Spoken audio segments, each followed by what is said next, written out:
मरती हुई जमी को बचाना पड़ा मुझे, बादल की तरह दश्त में आना पड़ा मुझे। वो कर नहीं रहा था मेरी बात का यकीन, बहुत अच्छे। फिर यूं हुआ के मर के दिखाना पड़ा मुझे।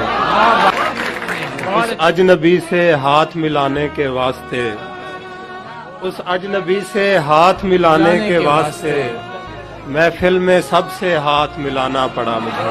वाह वाह। भूले से मेरी समत कोई देखता न था, चेहरे पे एक जख्म लगाना पड़ा मुझे। यादें थीं दफन ऐसी कि बाद अज फरोख्त भी, उस घर की देखभाल को जाना पड़ा मुझे।